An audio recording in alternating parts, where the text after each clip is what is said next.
আজকে পাশের বাড়ির কাকিমা এসে আমাকে বলছে কলাকন্দ বানাতে গেলেই নাকি ভেঙে যায়। তো কাকিমাকে বললাম কালকে তুমি এসো, আমি বানিয়ে দেখাবো। তো কাকিমা বলছে না, আজকেই বানাতে হবে। তো আমার কাছে একদম কম দুধ ছিল, সেটা দিয়েই বানিয়ে দেখালাম।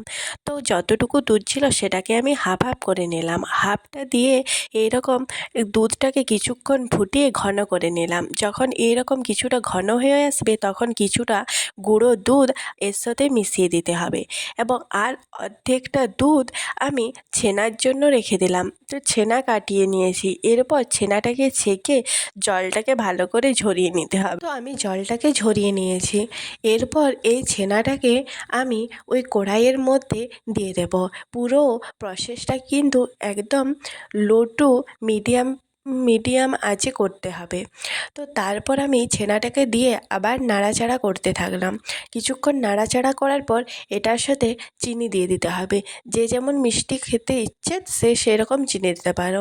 তো আমি চিনি দিয়েছিলাম, মোটামুটি ভালোই মিষ্টি হয়েছিল। তো তারপর চিনি দেওয়ার পরে কিন্তু আর খুন্তি সরানো চলবে না। এরপর অনবরত নাড়াচাড়া করতে হবে, অনবরত নাড়াচাড়া করতে হবে যতক্ষণ না পর্যন্ত এটি শুকিয়ে আসছে। এরপর দুটি এলাচকে ফাটিয়ে দিয়ে দিলাম। এটিকে গুঁড়ো করে দিলে বেশি ভালো হয়। তো আমার হাতের কাছে ছিল, তো আমি ফাটিয়ে দিয়ে দিলাম। তারপর নাড়াচাড়া করে একদম শুকনো করতে হবে। তারপর একটি থালাতে একটু ঘি মাখিয়ে ওই মিশ্রণটিকে দিয়ে দিতে হবে।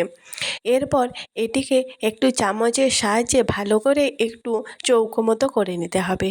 তারপর 1 ঘন্টার জন্য রেস্টে রেখে দিতে হবে। এরপর চাকু দিয়ে কেটে নিতে হবে। কত সুন্দর হয়েছে দেখো, একটুও ভাঙেনি কিন্তু। তারপর চাকু দিয়ে সুন্দর করে কেটে দিতে হবে। এরপর এই চাকুটাকে দিয়েই একটু তুলে নিতে হবে। তুলে নিলে রেডি। তো দেখো কত সুন্দর হয়েছে, একটুও ভাঙেনি। এই যে আমার 6টা হয়েছে। তো তোমাদের যদি ভিডিওটি একটুও ভালো লেগে থাকে তো লাইক, কমেন্ট, শেয়ার এবং সাবস্ক্রাইব করে দিও।